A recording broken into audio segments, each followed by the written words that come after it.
You've been hiding in the shadows way too long. You always thought that you were weak, but babe, you're wrong. Yeah, you better step into the light, just give it a try. Think that it's time you let that spark out. You've been hiding in the shadows way too long. And who cares if you might mess it up? You're stronger than the others think. And who cares if you might mess it up? Go ahead and shine, darling, go ahead and shine, my dear. 'Cause who cares if you might mess it up? Just shine. You shouldn't doubt yourself, 'cause you're a work of art. You should know that you are perfect with those flaws. Yeah, you better step into the light, just give it a try. Know that it's time you let that spark out. You've been hiding in the shadows way too long. And who cares if you might mess it up? You're stronger than the others think. And who cares if you might mess it up? Go ahead and shine, darling, go ahead and shine, my dear. 'Cause who cares if you might mess it up? Just shine, shine, darling, go ahead and shine, my dear. 'Cause who cares if you might mess it up? Just shine.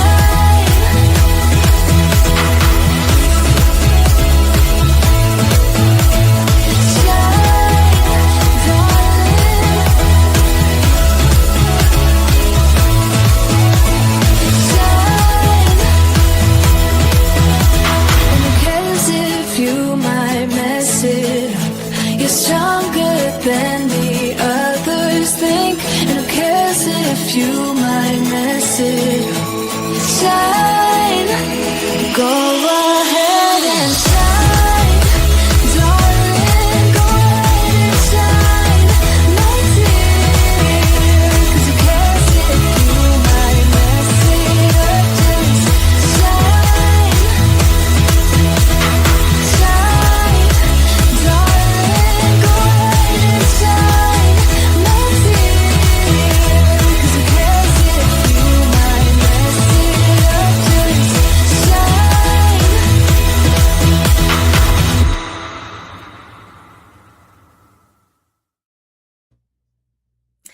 What if everything you thought you knew about running your wedding and event business was holding you back? Welcome to A Turn of Events, where we flip the script on how you build, grow, and scale your business.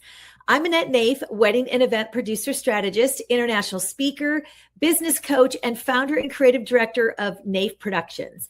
With over 30 years in the industry, I built this podcast for wedding and event planners who are done playing small. If that's you, I created a community just for you. It's called Event Planner Society, and it's where driven, creative planners from around the world come together to network, get referrals, sharpen their mindset, and get free training from me. It is exclusive and it's free. So find us on Facebook, drop me a note when you join, and I can't wait to see you there. So I'm super excited about my next guest, Julie Comfort. Julie is an experienced designer, educator, and author of the forthcoming book, Beyond Pretty. Julie teaches wedding and event planners and designers the invisible architecture behind the world's most unforgettable events and what separates a wedding that looks beautiful from one that people remember for the rest of their lives. Today, we're going to talk about the cookie cutter trap, lessons from 300 weddings on what truly matters. Julie, welcome. I'm very excited to talk to you. Thank you so much for having me. You're so welcome. And you're all the way from Germany, right? Well, originally I'm from the US. I grew up in New Jersey and I've sort of bounced around quite a bit, but I've been in Germany for the last 11 years. Wow. I was going to say, you don't really have a German accent, No. but that's really awesome. That's great. Thank you so much for being here. So, why don't you tell everyone how you got started in the wedding and event business and all that good stuff and what brought you to what you're doing now? Sure. So I have been in the wedding industry for about 18 years. I started out as a wedding photographer, and I went to art school. I studied photography and graphic design. And when I had my first daughter, um, I was gifted like a really nice DSLR. And at that time, I was shooting exclusively film, and it kind of opened up the possibilities of what I could do professionally with photography. And yeah, so I got into wedding photography, and my husband and I and our daughter, who was about 1 at the time, moved to Costa Rica. And at that time, this would have been 2008, there was like this growing destination wedding market that was happening there. It was like this kind of new destination, especially for Americans to kind of come down and have beach weddings. So I was kind of like a right place, right time sort of I thing. just did a wedding in Costa Rica in January. Yeah. So Wow. I'm Yeah. well aware of It's it. amazing, right? Yeah, amazing.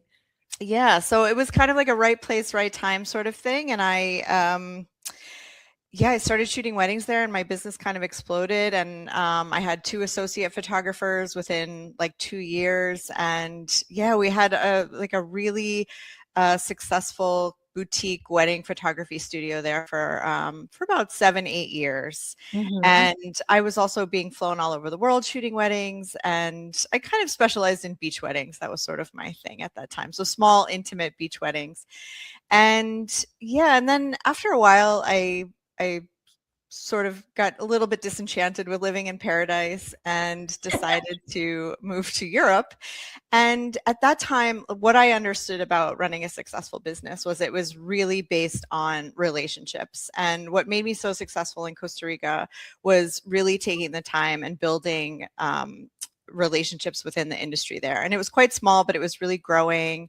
And yeah, and when I got to Europe, I was no longer sort of a big fish in a small pond. I was the opposite. I was a small fish in a huge pond. Yeah. And when I sort of saw the reality of what it would take to rebuild my business in a completely new market, at that time I had been doing it for about 10 years, and I was not really, I think, up for it at that time. I was a little bit burned out, to be honest. I had shot about 300 weddings at that point, and starting to feel a little bit repetitive. It was, I could almost do it in my sleep at that point, and I was losing a little bit of my creativity. So when I moved to Europe, I decided to go back to school, and I studied experience design. And and then I got back into the event industry. I was actually working mostly in culinary events, and I was doing a lot of corporate events and things like that, and also learning experience design for corporations. Yeah. And then when the pandemic happened, that was pretty eye-opening because all of the events that I was working on stopped. Yes. That was actually what brought me back to the wedding industry, because even though for a little while weddings weren't happening, people were still planning their weddings. And so I saw an opportunity where I could really help with the planning stage. And something I had noticed when I was photographing weddings, and part of the reason that they had all started to sort of feel the same to me, was I had really noticed a missed opportunity for couples to truly personalize their weddings. And I think the only way that couples really knew how to personalize their weddings was through the decor and the colors. And I thought it could go so much deeper in actually being almost an extension of their personalities or an extension of their lifestyles, and could really feel like them. And so it sort of felt like this perfect marriage, pun intended, that like between my experience in the wedding industry and now my experience working as an experience designer. Yeah. And yeah, so since 2020, I started my business, The Experiential Wedding, and I've been doing experience design for weddings. I also teach wedding planners how to, like, all of the techniques of experience design so that they can add it as an offering to their services or just sort of work it into what they're already doing. I find that wedding planners are already intuitively experienced designers, but teaching them the framework and all of the tools and resources that they can use to sort of systemize it, I think really adds a lot to what we're able to do with weddings. That's great. That's wonderful. Okay, good. So that's amazing. That is so good. Such a great experience. We have a lot in common with stuff like that. So, and I'm excited to hear about this because, I do design, but I don't do like that whole experience design, right? Mm-hmm. Like I do try to do it, but I'm creative, but I'm not the top creative person, right? I'm not I hire a design team that comes in, we collaborate together. I have a vision. They help us pull it together with the client. I have a lot of great ideas, but it takes a village to do it, right? It just takes a team of people with ideas, which is what I bring with my team. My team are all young. I mean, as I said, I've been doing this a really long time and I run out of ideas sometimes. So I like to hear a fresh look on things. So I think it's important. So I think this is really great. I'm sure I'll probably be contacting you to help us out. So what does experience design actually mean in practice? And why is it different from what most planners are already doing?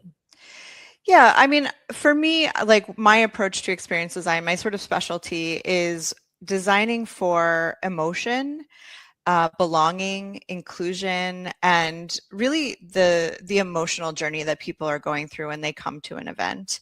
And that's a very empathy-led process. We really start with how people feel, how clients want their guests to feel, and things like that.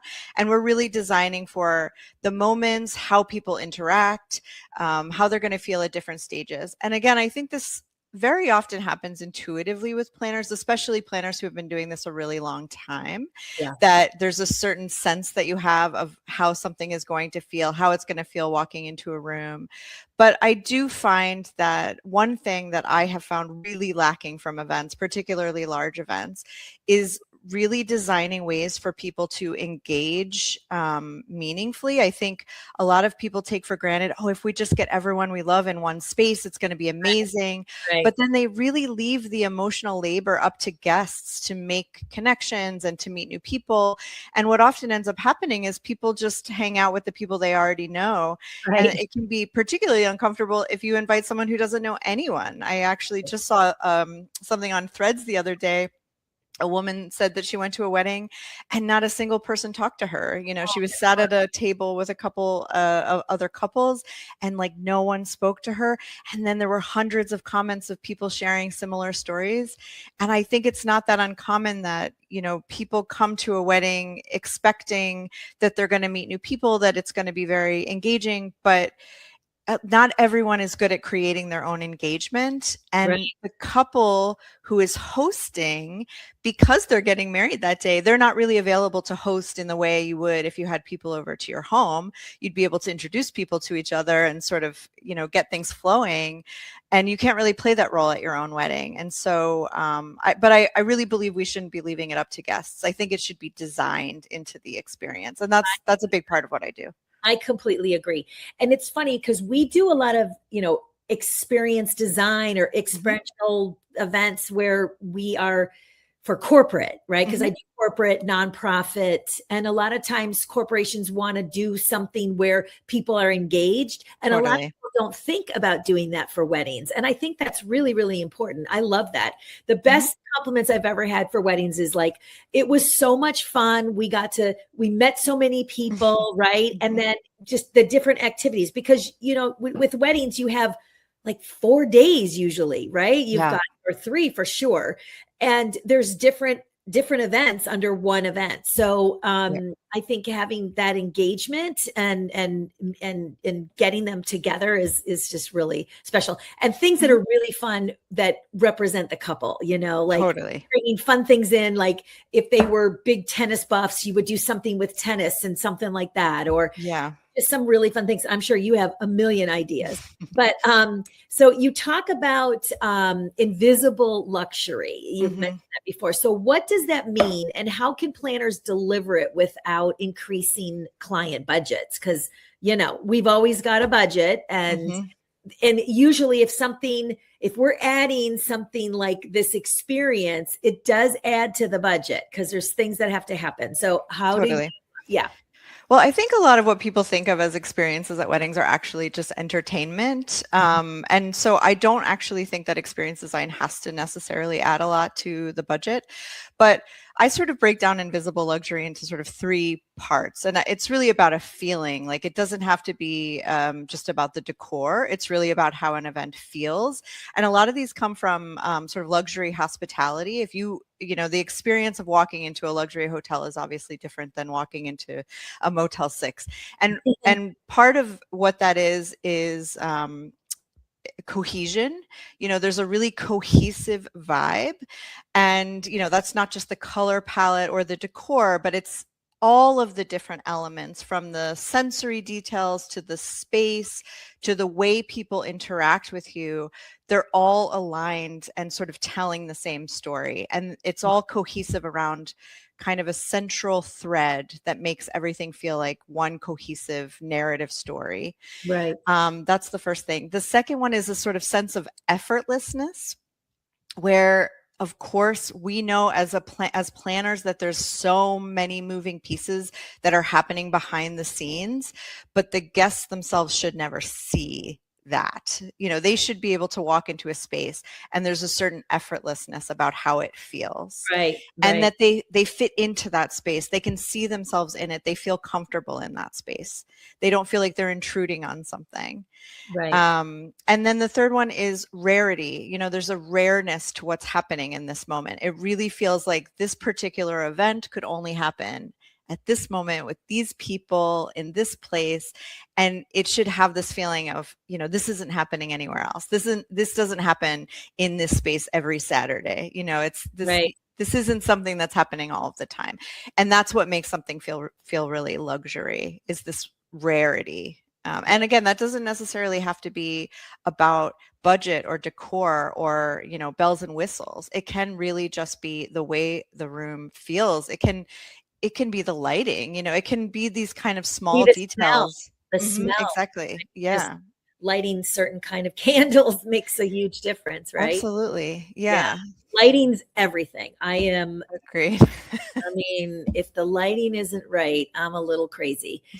So I'm all about the lighting, and I think you can do a lot with that, and it really sets the mood. And yeah, I'm a big freak about the lighting. So I love that. I really love it. It gets me excited of wanting to do stuff like that. So, but it's also the way people feel when they walk into the space. Right. What kind of sets a luxury hotel, to go back to the hospitality example, is when you walk in the door, someone's there greeting you with a drink. And those are the kind of personal details that really make you feel like I'm meant to be here. Right. And that's how I think we want wedding guests to feel. You don't want to walk into this huge space and have no idea where to go or who to talk to. And we want to kind of alleviate that kind of anxiety of walking into a space and not really being sure what's supposed to happen. And so if you can really make people feel comfortable by the way you welcome them into the space, is there someone to greet them? Is it really clear what's happening? Those details can be communicated in different ways, but those are the kind of things that come in experience design, of like really thinking about, how does someone feel when they walk into this space? How do they feel when they walk out of it later? Yeah. And also when they get the invitation, they get the save the date. It all starts from the beginning to the very end, to the thank yous. I think all of that is really, really important and tied together. So most planners feel they already design experiences intuitively, but what does having an actual framework change? I think then you can really do it predictably. One thing that we kind of can never really control is the human element. We don't know what kind of energy people are going to bring into the space, but we can design the circumstances that invite certain behavior in the space. And so I think that's what we need to be a little bit more intentional about what we're designing. And so, yeah, I think experienced planners have a certain sense of how things are going to feel. But I think having a framework just makes it so that it's repeatable, it's predictable. I mean, again, there's always this sort of human element, but I think it just makes it so that you are kind of guaranteeing a positive experience rather than relying on the guests to create their own positive experience once they enter this space that you've built. Yeah, I totally agree with that. It's yeah, I think that's really important. And as the producers, as the event planners on this, wedding event planners, it's that's I watch for that all the time. Like, how is everybody reacting to this? Or Mm-hmm. I'm constantly looking to see that, is everybody okay? And Mm-hmm. is what we put together, is it working? What maybe we need to change something, on right at the moment. I don't Mm-hmm. know. So I think that's something, it's just, if you've been in doing this a long time, you're going to watch every single detail while it's happening, not even just the setup, but you're going to watch it all. And so Yeah, sometimes but you might have to shift something, and I mean, usually once you start, that's kind of it. It kind of flows. But exactly.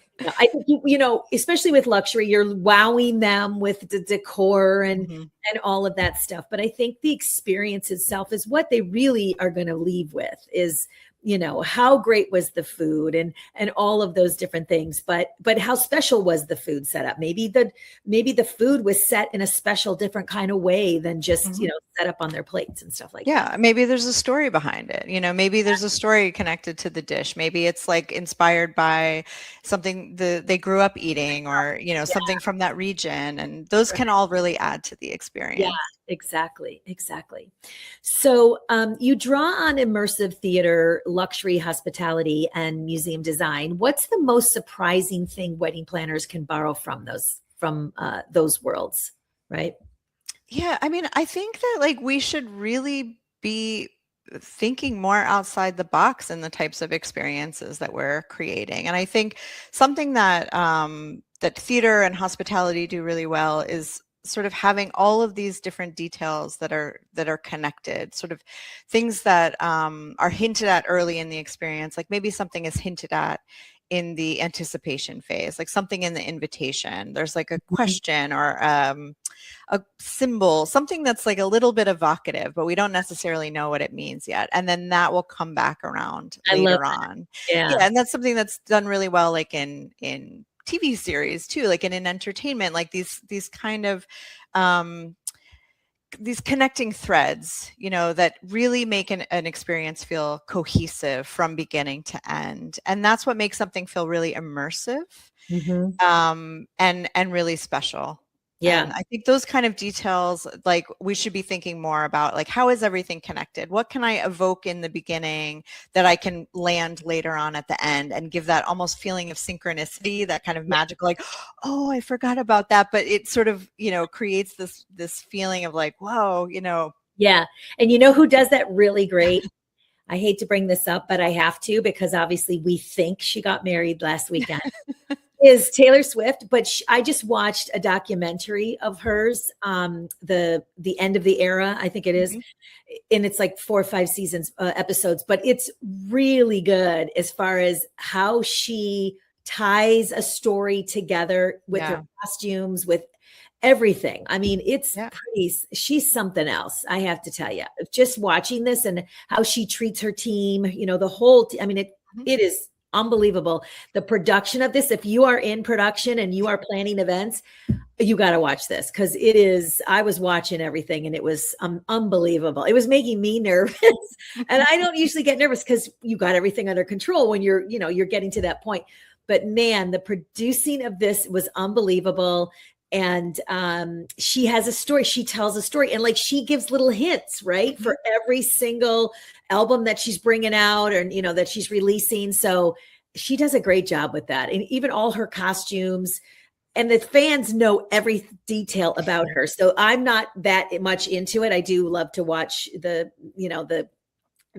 production of it all, but Mhm. she changed a costume for one of her songs and they went berserk. And it was just like, it was a song that and I forget the name of it now, And I'm sure everyone who's listening would say if they knew her, they would know what it was. But she wears the same bodysuit with the one leg open and the one arm open, but she changed the bodysuit for on the last night, I think it was.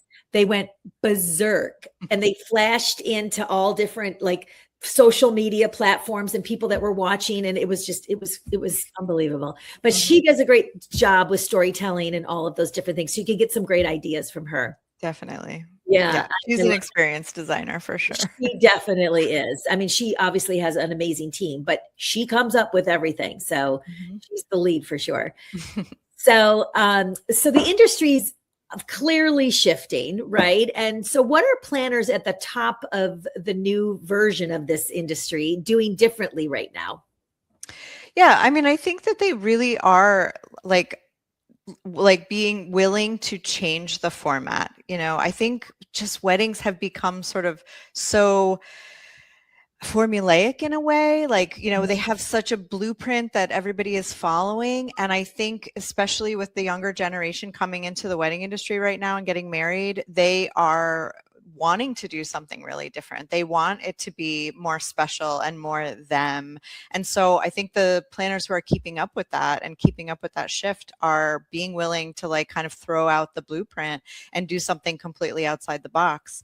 And that's sort of what experience design is. I mean, it's world building. Like, you are creating a world and you're bringing people into it. And I just, having been to so many weddings, like so many of those worlds kind of felt the same to me. They just felt like weddings, and what if a wedding could feel like something else entirely? And you mentioned corporate events earlier, and I do think corporate events are pushing the envelope a little bit more. And I think we can take some inspiration from there, because they are trying to do just shake up the format a little bit. And I think definitely we can do that in the wedding industry as well. Yeah, I always tell my couples, there's no rules. Exactly. You can do whatever you want, and we'll help you do that. So I love people that think outside of the box or want to do something different. And I think that just doing something different also changes the experience. It's something that the guests are not going to expect. And I love when they want to do something different. So there are the traditions. The one thing that I hate right now is the first look before I think it's beautiful when he sees her walking down, or the couple sees their spouse coming down the aisle, and they see them for the first time. I'm old school that way. That's the piece that I don't like. But also what's hard with that is it really changes the flow of the program. It kind of messes things up a little bit, but they love to do it. If they want to do it, we work it in. But sometimes the timing of it is a little tricky. So it doesn't matter. We always want to do something. And I love, again, I'm always saying, you can do whatever you want. There's no rules here. This is your wedding, and don't listen to anybody else, because families like to get involved.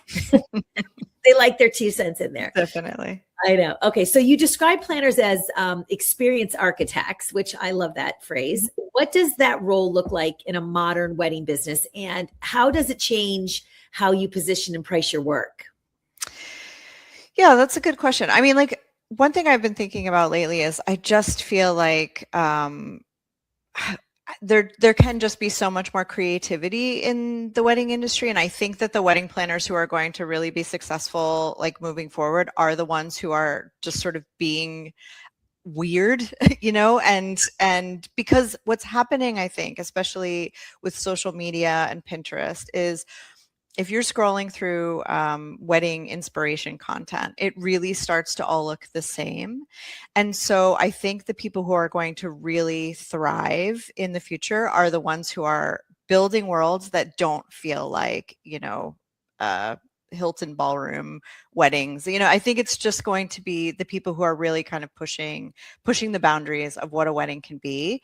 And the other thing that I think is really critical is also that we're treating the guests as integral to the experience. I think something that I've seen a lot in weddings that is a little bit disappointing is when guests arrive and they're sort of just treated as a passive observers. They're there to just be seat fillers almost. Yeah. And I think it's really important that we are looping them into the experience and giving them roles to play beyond just the wedding party, but like, what is every guest's role in this experience? What do they have to do?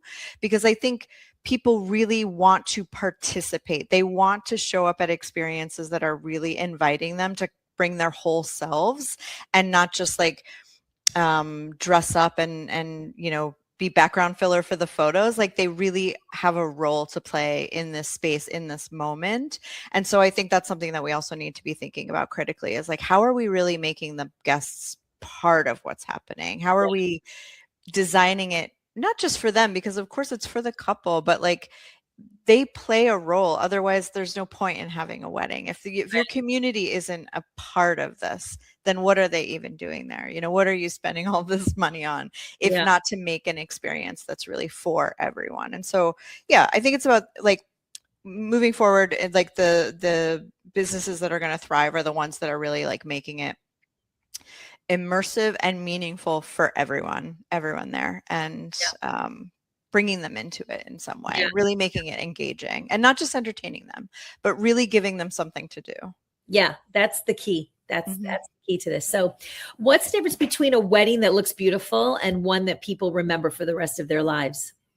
Yeah, it really comes down to the way that they felt. And I think kind of the key feeling is that when they're there, there's nowhere else they would rather be, and that they feel really lucky to be in that space with those people.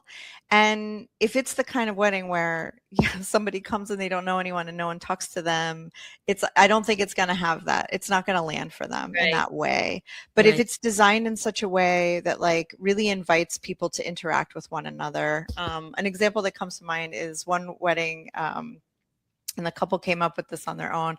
They had met on Tinder, and they made these cards for all of the guests during cocktail hour that said, "It's a match." And it was their picture and a picture of another guest. And they had to go and find their match. And it was That's someone cute. that, yeah, and it was someone that they had never met before, that it was someone from like a completely different circle that they might never have crossed paths with before.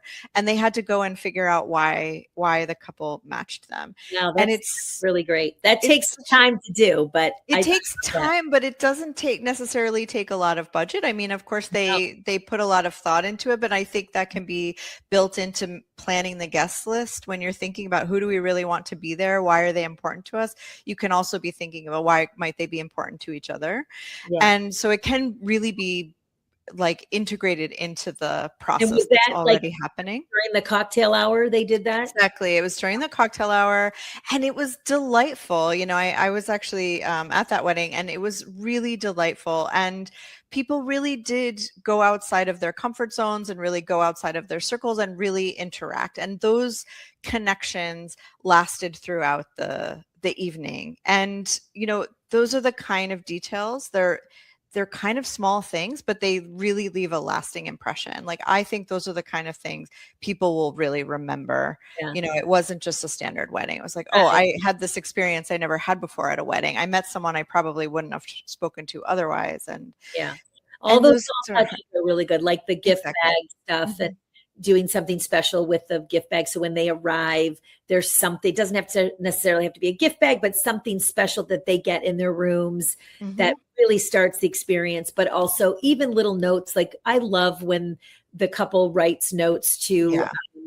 to each one of them for the seating chart, the S card. Escort cards. Yeah. I don't know why they call them escort cards. I really Yeah. I don't know either. it's kind of a weird thing. Placement cards, whichever you want to call it. But Yeah. I think that's a really special touch that they do that. Mhm. And people love it. They'll stand there, they'll open it, they'll be like, "Oh, that's so nice." Like, it's a lot. I think it's a really special thing to take that time to really acknowledge those people that are there. Absolutely. I think Yeah. that's great. So, Yeah. if a planner wanted to start incorporating this experience design principles into their very next event, Mhm. where should they start?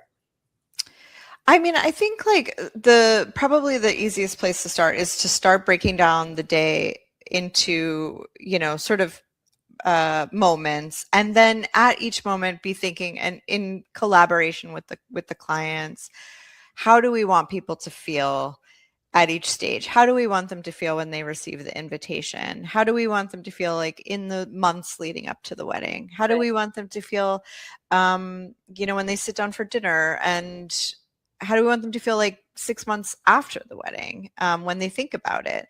And then once you kind of are clear on that, I think it becomes actually pretty easy to think about how to create those feelings and then really brainstorm ideas like, okay, if we want someone to feel a sense of intrigue and mystery leading up to the wedding, like we don't want to give too much away, but we really want them to be curious and excited. What can we do? Yeah. And then it becomes like, okay, how can we use the invitation in an interesting way? How can we build mystery into the invitation? Is it a puzzle? Is it something interactive? Is it like a code that they have to scan with their phone? There's so many things available now to kind of, is it, there's something with like special glasses that you look at and you can only see the message when you look through like red glasses or something like that. Right. So there's so many ways to do that once you're clear about what it is, what your emotional intention is. Yeah. And then it becomes easier to brainstorm ideas to kind of hit those emotions. I think that's probably the easiest entry point into designing for experience. Right. So you obviously you've shot over 300 weddings, so you've seen a lot. What did that teach you about what guests actually remember and what they forgot? Yeah, I think a lot of the things that we spend a lot of time planning are things that actually don't get remembered, like the colors and the flowers and things like that. Those aren't the things that really last in memory. And in fact, we don't remember experiences like as a whole. We tend to kind of remember two key moments, and that's sort of the emotional peak, which can be either positive or negative. Mm-hmm. And actually, I find that what a lot of people tend to remember about weddings is when something goes wrong, because that's what sort of deviated from their expectations. But yeah, sort of the emotional peak and the ending. So those are the two most critical moments, I think, when people are thinking about their weddings. Those are the ones that stick to memory, is the sort of most dramatic moment, which hopefully is something intentionally designed to be dramatic and not something that's kind of comes out of a disaster of some sort. And then the ending. And so I think one of the worst things people can do if they want a memorable wedding is to sort of just let it fade out at the end. People are sort of afraid to end when people are having fun.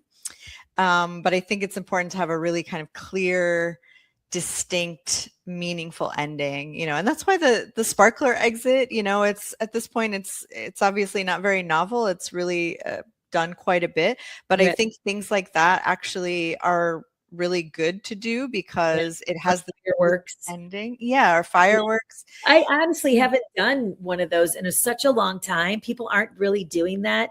They do the after party. Yeah. So this younger group of people that are coming in here, they want that after party, and there's only like 30 to 40 people that end up. It could be a wedding of couple hundred or more. Mm-hmm. And there's only about 30, and it's usually the bridal party. Yeah. I think, you could still have an after party at the end of the night. Everyone else goes back to their room. So but the ending something big, I think is good. Like, there should be a distinct ending before the after party. The after party can be sort of like the epilogue, and it can be afterward, and that's fine. But there should be definitely a distinct ending for the wedding itself. And it should be meaningful. It should be something collective that kind of brings everyone together. And that's why, fireworks are great. It gets it's this feeling of collective awe. Everybody's together and they have this shared emotional experience, and that can be really powerful. Yeah. That's a really great thing. I mean, my birthday's the 5th of July. So I get fireworks every year. So, I love it, but fireworks are a big thing. But what's the biggest mistake even experienced planners make that quietly undermines the emotional impact of an event? I mean, we've touched on some of this, but I mean, I think I would just sort of reiterate that it's leaving the social labor entirely on guests. Like, what a lot of planners are doing is they're creating this beautiful space, but then they're not doing anything to sort of remove the social friction that exists in big events. Right. Yeah. And I've attended some like events recently in the industry, and I experienced this as well, especially if you're introverted or you don't know a lot of people, it can just be incredibly awkward to walk into a huge room where you don't know a lot of people and you're sort of looking for a lifeline of like, is there a familiar face? Is there somebody, is there a small group that has an opening that I can kind of slide into? But leaving that to the guests, that's work. It's a lot of social work to have to come into a space and make your own connections. And so I think that that's something that a lot of planners are neglecting, that they could be doing, that would really make the emotional experience of being at one of their events so much better. Yeah. Yeah. I like that. Okay. So thank you so much. This has been so great. I could talk about this stuff forever because this makes me excited. I'm doing a couple weddings coming up, so I'm going to look at that. But I have a couple lightning round questions that I like to ask if you're okay with that. So who is someone who is inspiring you at the moment and why? Oh, like lately, I'm really inspired by the work of an organization called Odyssey Works. They do site-specific immersive theater that's super personalized for an audience of one person. And so it's really a good example of designing with empathy, really getting to know someone. What are their needs? What can we deliver only for them? And I find that incredibly inspiring for the experience design process. Great. What's the best advice you've ever received? Well, this isn't exactly advice, but Bridget Everett she's a comedian, actress, and I watched a special of hers recently, and she said, dreams don't have deadlines. And that's something that really stuck with me. And I feel like I'm going to carry forward a lot in my life. Like it feels like really good life advice that dreams don't have deadlines. I agree with that. That's a good one. What is your favorite tool that you use right now in your business? I really like conversation questions. There's a lot of decks available out there, but I also have a running list of my own that I've created. I find it's just a really easy way to help people sort of cut past the small talk and engage more meaningfully. But yeah, I just always have a list of conversation questions. Yeah. I mean, I would have to say AI is definitely, we haven't even touched on that because I it just didn't come up, but what are you incorporating AI into what you're doing now, or how are you handling that? I mean, I do use AI for the business side of things, but I will say AI is a terrible experience designer. And I think what makes experience design meaningful is its humanness and its humanity, and really thinking about the human side of things. And I have tried to use it to brainstorm experience designs.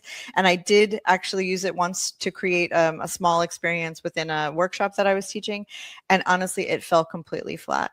And I just find that humans at this stage have much, much better ideas than AI when it comes to creating, for designing for feelings. I think you need to be able to have feelings. Yes, and AI does not. So, there you go. So last question. What's one piece of advice you'd give to wedding or event planners who are just starting out? Be weird. Like there are so many wedding planners out there that are just all doing iterations of the same thing. And like, I would just love to see so much more weird in the wedding world. I've had so many clients in my life that were really kind of weirdos, like in the most lovable way. And I'm saying this in the most positive way. Like I really adore people who are, a little bit quirky and and I didn't really necessarily feel like their weddings reflected that. Like their weddings felt like every other wedding I had been to. And so I feel like just like lean into whatever makes you weird, whatever your particular flavor of weird is, and your client's flavor of weird, like really, encourage that. And, let's bring a little more weirdness and creativity to the wedding world. I agree. I love doing different things. So I get excited when the client wants to do different stuff. So I think that's great. Me too. Thank you so much, Julie. This has been amazing. How can everyone find you? Yeah, I guess the easiest way would be my website, which is theexperientialwedding.com. I'm also on Instagram at The Experiential Wedding, and I have a Substack called Designed for Connection. Okay, great. Mhm. Thank you so much. Thank you. you. Yes, it was great to have you. And it's like 8 o'clock there, so you're getting ready for bed here. It's end of night. Thank you again for coming, and all of you for joining in also. And if you like this topic, or if there's some topic that you'd like us to cover, please let us know. We'd love to hear from you. You can contact me over on my Instagram account and drop me a DM. Thanks again for joining us. We'll be back soon. Take care.